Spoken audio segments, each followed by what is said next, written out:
nangyayari at kaganapan dito ngayon. At hopefully, masagot ko rin po yung mga katanungan na inyo pong ibabato. Maraming salamat po. We also would like to acknowledge our Sergeant at Arms, General Naptaas, and our Director Ruben Manahan. Sino pong magtatanong ng unang question? Ian Cross from GMA 7.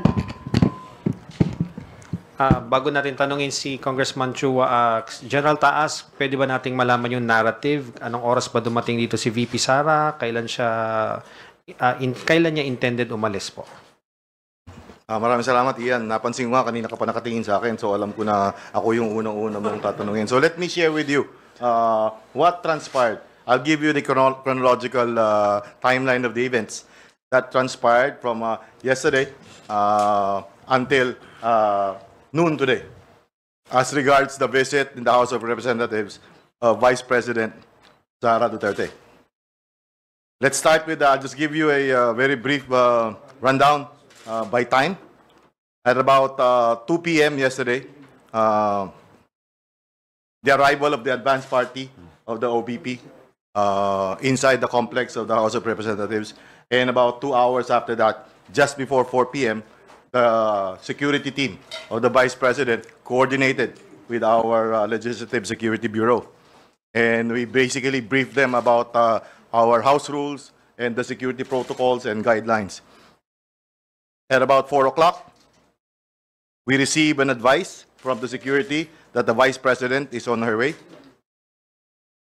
However, it was not until 19:45, or about 2 hours after, that the Vice President actually arrived. And she was brought directly to the visitor center of the House of Representatives, situated at near the South Gate. There, we also brought Yusek Sulaika Lopez for them to meet. And they were there until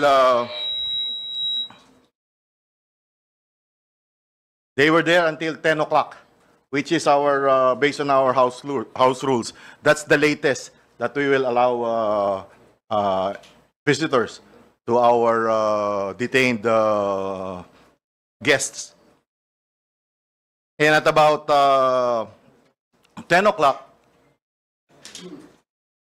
the Vice President, together with Yusek Lopez, actually prepared to leave the premises of the visitor center, as we have requested. However, after 3 minutes, that Attorney Lopez started heading her way back to our detention center, the Vice President, at about 10:05, also rode her convoy, which is right adjacent to our South Gate.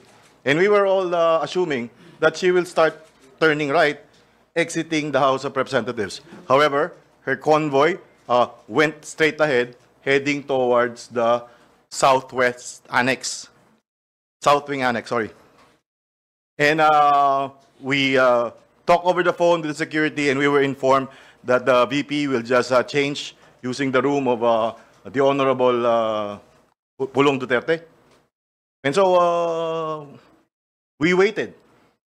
But waited until 1 hour, at about 11 p.m., I started to proceed to the office of the Honorable Duterte to find out what's going on, what's causing the delay.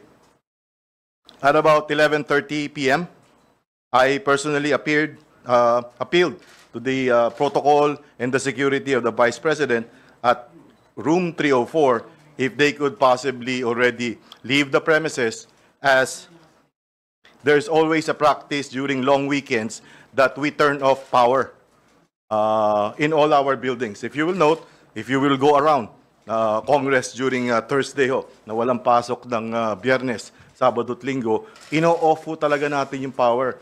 One, it's because to save on energy, dahil centralize ang air conditioning.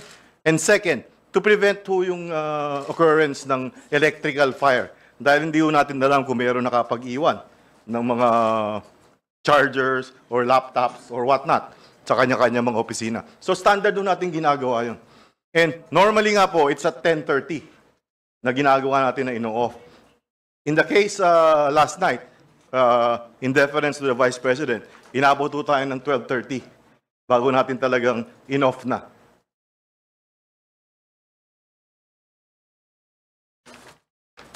So, simula ho midnight or 12:30 in the morning hanggang kanina umaga, the close-in team or the Vice President stayed locked inside room 304. So about 7:30 this morning, upon request of our personnel and finance office, we had to turn on the power again dahil magtatrabaho po sila sa SWA. So that's about 7:30 this morning. 8 o'clock, the Vice President's security team remained locked inside room 304. At 10:53, we noticed the Vice President together with entourage left the room of the Honorable Pulong Duterte, and we followed her all the way to the detention facility. At 11:07 this morning, the Vice President was allowed by the chairman of the Governance Committee to visit and once again discuss with Attorney Zulaika Lopez at our House of Representatives Custodial Center. That's about all I have for you. Thank you. Sir, General Taas, wala naman siya complaint na, syempre, nawala ng kuryente, so magdamag siyang walang power doon. Wala ho kaming narinig na complaint dahil I would assume dahil hindi naman ho kami nagkulang ng pag-remind. Sinabi ho namin na baka uminit at sana ho maintindihan ninyo dahil policy ho sa house ito para makaiwas tayo sa aksidente at makatipid din po tayo ng kuryente. Isipin nyo kung isang kwarto lang yung ating bibigyan ng kuryente pero kailangan yung kabuuan umaandar ho yung air conditioning unit. Na imagine nyo na ho kung gaano kalaking... General, dun sa huling pag-uusap nyo, nakita namin kanina, kailan daw po aalis dito si VP? May sabi po ba siya? Ano po bang sentimiento niya? Hindi po namin napag-usapan yung kailan siya aalis. As far as yung kailan siya aalis, is yun yung usapan between us at saka yung security at saka yung protocol. Hindi po tayo nagsasabi kay Vice President noon. However, ang napag-usapan po namin kanina is hinihintay ko lamang bago ko siya papasukin doon sa detention facility, yun nung approval ng aming butihing chairman na indeed, inaprubahan po yung pagbisita doon sa detention facility. Dahil kung matandaan po ninyo, kahapon ho, hindi yung detention yung pinag-meetingan nila. Doon po tayo sa visitor center dahil strict ho yung mga protocols sa detention center. Kaya ho, mas maganda doon sa kabila. Yun ang pinag-uusapan namin. Sabi ko, baka pwede po na doon tayo sa kabila. Pero minarapat ng ating Vice President na Tito. At inaprubahan naman nating chairman. Last from my end. Sir, Congressman Chua, kayo po, ano po ang sentiments ng komite dito sa nangyayari ngayon dito na pagbisita po ni VP Sara? Well, briefly, bigyan ko muna kayo ng background kung ano po yung mga nangyari. Nagkaroon po ng mga exchanges of correspondence. Nagpadala po sa akin ng sulat, mga letter requests, ang si Attorney Zulaika, ganun din po si Vice President, at saka si Congressman Pulong Duterte. Ang request po ni Attorney Zulaika, una, ay kung po pwede siyang i-allow na pumunta sa kanyang therapy. So, ito po ay sa ating pong correspondence, pinapayagan po natin siya provided ibibigay po niya yung oras, yung lugar, at saka i-escortan po siya ng ating Sergeant at Arms, tao ng Sergeant at Arms. Pangalawa, sumulat po sa atin si Vice President kung po pwede na mag-stay siya kasama si Attorney Zulaika for the duration ng kanyang detention. Ito po ay hindi natin inalaw dahil unang-una hindi naman po siya part ng naikukulong. So, pero sumulat uli siya, humingi siya ng permiso kung po pwede na mabisita niya si Attorney Zulaika at yun naman po ay pinayagan naman po natin.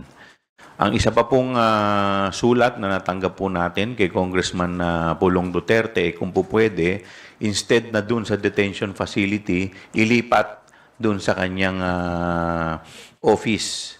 Doon na lang i-house si Attorney Lopez.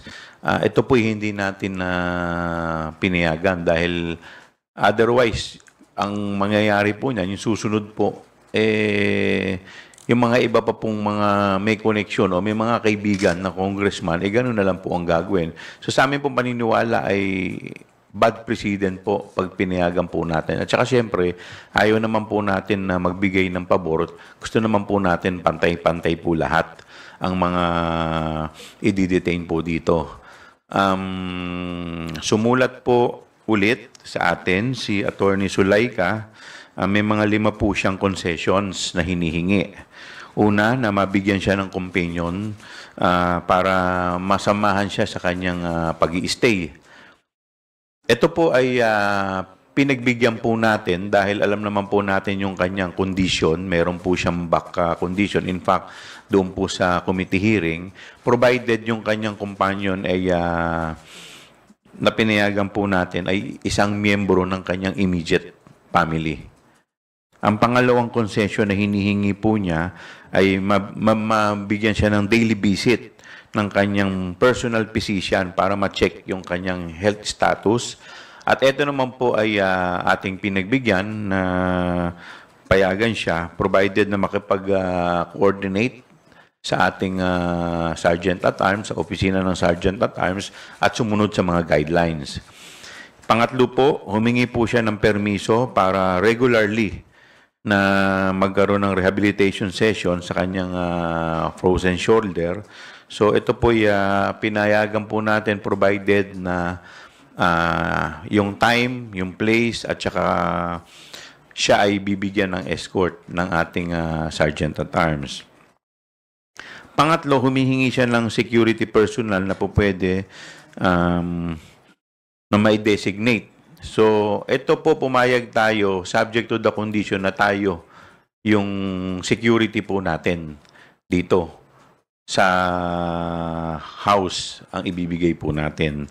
At ang ikalima po, nabigyan siya ng permiso na yung staff at saka council niya bisitahin siya sa Sunday dahil meron daw in preparation for the Monday's hearing.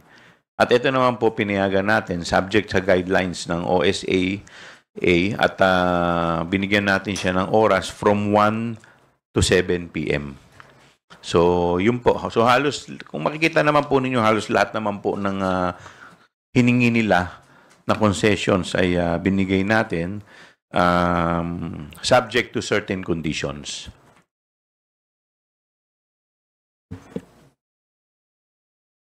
Sorry. Sir, hi. Tristan po from Newswatch Plus.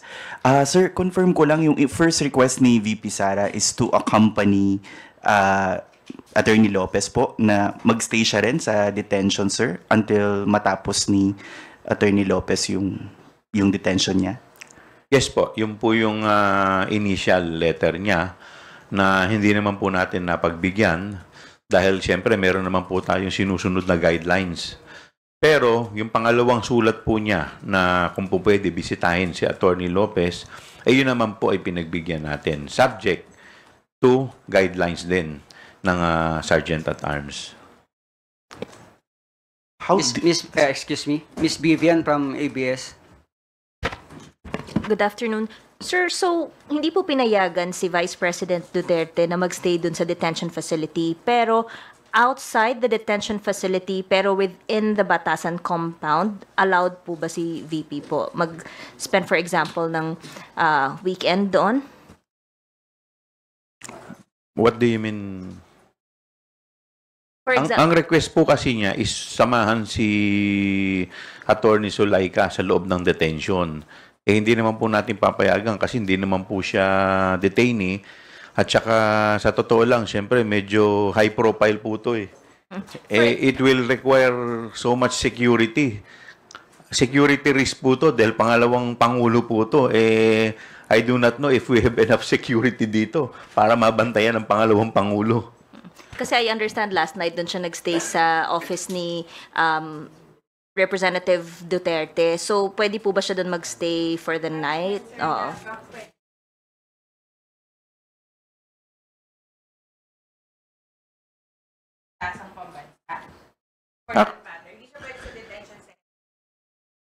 Yes.